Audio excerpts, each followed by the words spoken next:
Hello, welcome to Workplace Wake Up. I'm Jen Shaw. Every week, I spend about 15 minutes covering key legal developments, introducing you to interesting guests, and providing some entertainment to start your workday. I hope you enjoyed this week's episode. Hello, everyone. Happy Wednesday. Here we are in the middle of October. I can't even believe it. It's almost Halloween. There's so much going on. And of course, once Halloween happens, I swear we're almost to Valentine's Day. It's crazy. So I want to talk about a super interesting topic today, which is workplace etiquette. Okay. Now, I'm finding this fascinating because there have been a number of studies recently where employees have said, you know what? Since COVID, we've had to teach our employees etiquette. Literally, we have to help employees navigate standards for office etiquette in what is often a hybrid or fully remote work environment. And there's all sorts of new expectations about how you communicate digitally, what conversations you have, whether or not your camera's on, what you're wearing. And it doesn't only happen in terms of working remotely. These same issues come up in terms of what am I going to wear to work? So I had a really funny situation the other day where I am going through, I like cleaning things out this time of the year. So I cleaned out a bunch of stuff and decided there were clothes that just I didn't need anymore. They didn't look good or they were too small, too big, whatever. So I said, all right, I'm done. I'm getting rid of things. Okay. I ended up, you guys, with, are you ready for this? 2 pairs of pants, 4 Taylor Swift sweatshirts, a couple Taylor Swift t-shirts, a couple of just regular old t-shirts, and the little shirts that I wear when I ride my horse. Okay. So they're just, little Western shirts with little buttons, right? That's it. So I thought, okay, what am I going to wear? And then I thought, oh, who cares? I'll just wear my yoga pants and my jeans to work.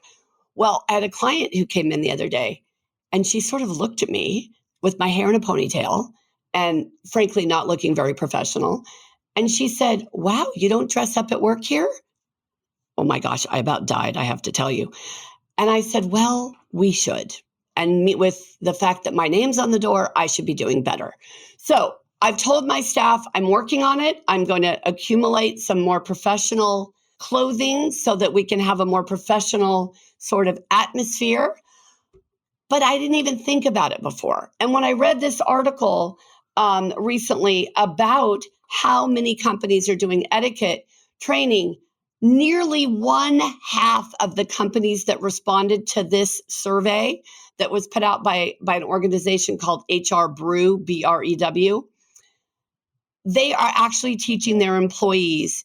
Mostly they're concerned about Gen Z workers, because a lot of them started their career during the COVID pandemic, and many of them were doing their work in their bedroom and not in the office, right?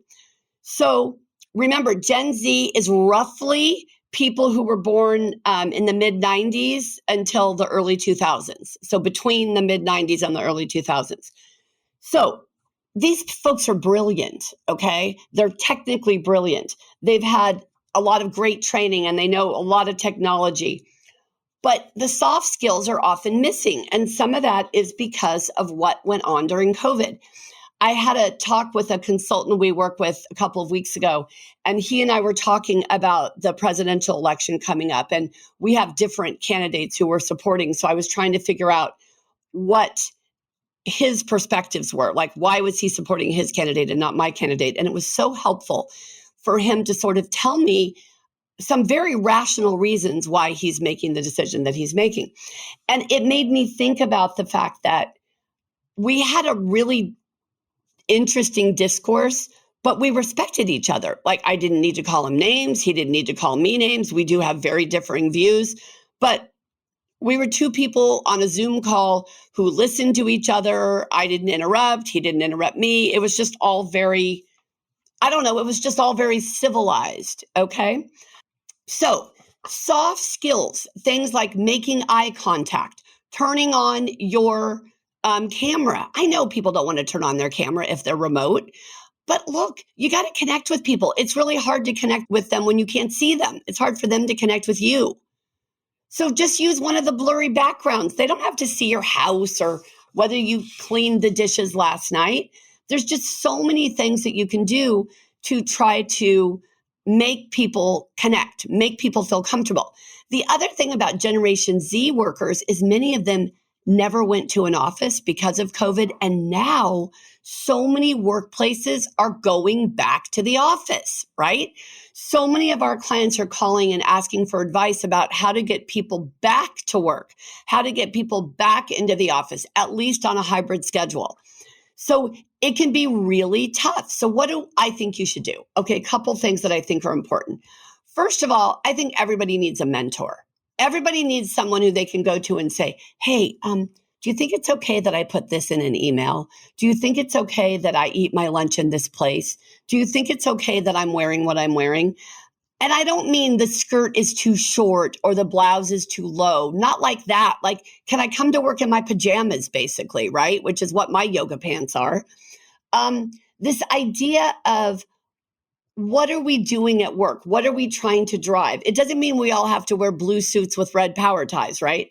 But the idea is we need to make people feel comfortable. And don't think for a minute that I'm picking on Generation Z. I think they're at a disadvantage because many of them did come to the workplace when, start their careers during COVID or right after COVID. So they just haven't had the same chance as everybody else.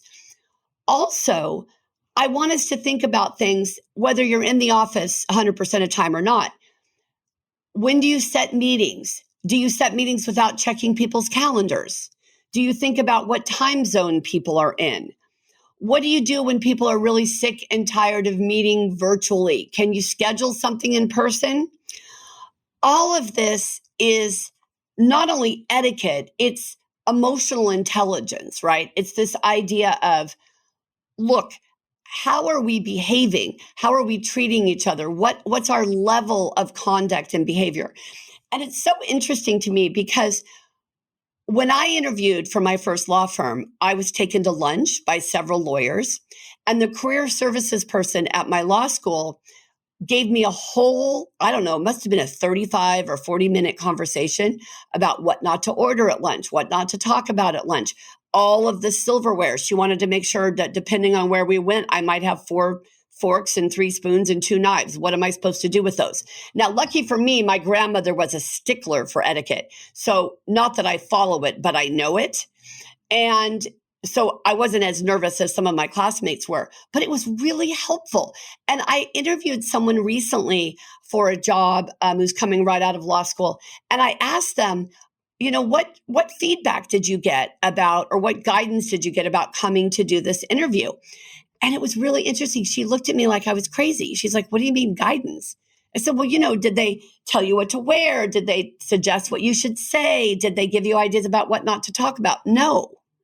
I think that's important because we're not born with the knowledge. So if you're an HR person or you're in recruiting and you're about to have an interview with, a recruit or a potential employee, a candidate, give them some feedback, give them some guidance about your company's culture and the organization's expectations.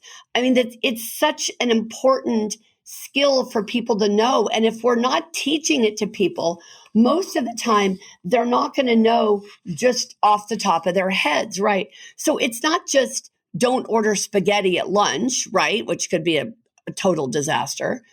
But it's how do you leave voicemails? How do you write an email? How to make sure you think about your tone when you're writing an email, not to send emails in all caps with exclamation points. And on the other side, every email shouldn't have an emoji smiley face. I'm guilty of that sometimes because I feel like, well, probably more often than not, because I want to convey like some of who I am, like I care about you. And I feel like if I can't see you, I can't really convey that. So it's difficult. It's a problem. So I want to think about not just workplace etiquette, but how do we encourage folks on our team to interact with each other, with the public, with our clients, with our customers, with our vendors, everybody. That is what's important. That is what we need to try to figure out. And It's not obvious all of the time. You have to know your organization's culture. You have to know what makes people tick. And I know I use that phrase a lot on this podcast. What I mean by that is what makes people happy, what makes people motivated, what gets people jazzed. That's a really good thing to know about the people who you're working with. Who are they as individuals? Who are they as people? So when we talk about etiquette or we talk about interpersonal skills, you should have some pretty clear policies in this area. How you expect people to communicate. Should they be contacted on the weekend? Right? Look, sometimes I'm working and I just send messages whenever I think of it. Well, I need to stop doing that because I'm interfering. I mean, I sent someone a text message about something I thought was really important, someone in our firm, but it happened to be when her children were graduating from 8th grade. And I interrupted her ceremony. I didn't mean to. I didn't know they were graduating, but it didn't have to be a text. A text is like an immediate communication. I could have just sent an email that she could have ignored, right? But a text just popped up there right on her phone. And I honestly didn't think about it. It didn't dawn on me. If I had known she was there, I wouldn't have done it. We have to be a little more sensitive about our communication style and be more intentional about our professionalism, our integrity, how we want to show up in the world. Now, I've joked frequently that even though I might be wearing yoga pants, you got my same brain. But I don't know, do you get my same brain when I'm not dressed for work, when I'm not really concerned about the perception, like putting out a more of a professional vibe? Years ago, when I was, 8 months pregnant with my daughter, I did a training and somebody gave me a review and said something like, I'm not going to get this exactly right, but something like, I thought Jennifer would dress more appropriately. Well, I'm 8.5 months pregnant, literally. And I had, 2 pairs of pants and 2 tops, and neither of which looked very good. So she was right. I mean, the person was right. But I started thinking, okay, I could have done better. Like, I didn't try that hard. So here's the thing. If we want our employees to care about their jobs and we want our employees to be motivated and excited, we have to convey that as well. So if you're in an HR role, you're in a managerial role, you're in a leadership role, maybe you work at a place where everybody wears yoga pants, then that's fine. But one of our employees recently came back from maternity leave, Christabel, and she's amazing and we missed her so much. And she just shows up every day in a suit or very just together. And, it makes me want to be better. Like, that's the bottom line. Like, she's just very professional and very together and very with it and not out of control, but a little like a chicken with their head cut off. Right. So I love the article I read. I love this idea of giving people the tools that they need to show up the way they want to show up at work. And we should be leading by example. If you're the in-house employment lawyer or you're the HR professional or you do labor relations or you're the EEO officer or whoever you are in your organization, if you're the owner of the company, show up the way you should show up. And not just in terms of what you wear. I know I've talked about a lot of that because that's one of my opportunity areas. But everything, what we say, what language we use, how we communicate, making sure we don't multitask when we're trying to listen to someone. All of these things make a difference in making employees feel welcome, making them feel like they're part of a team, making them want to collaborate, making them want to do their best. So it is effort. There's no doubt about it, but it is worthy effort. It is going to have a positive impact on your organization, no doubt about it. So take some time after the podcast today. Think about what you can do to increase collaboration, increase interpersonal skills, have people show up in their best version of themselves at work. It will make a difference to productivity, to employee retention, to employee engagement, to employee recruitment, all of it. So it's worth a couple minutes of your thought today. You all, thank you so much for supporting the podcast and supporting me. You all send me such nice emails and feedback. I'm so grateful. Remember that if you ever have a topic you want us to cover or something you'd like us to address, I would love to do that. So let me know if you ever want to be a guest on the podcast. Let me know that. We'll see what we can do. Have a great day, everyone. I'll see you next time. Workplace Wake Up, including our guests and hosts, do not provide legal advice in this podcast. Do not act upon any of the information discussed in this podcast without first consulting a licensed attorney in your jurisdiction. If you enjoyed this episode and would like to spread the word, please share it with others. Post about it on social media and/or rate and review it. You can also follow us on LinkedIn, Twitter, and Facebook, and email us at info@shawlawgroup.com.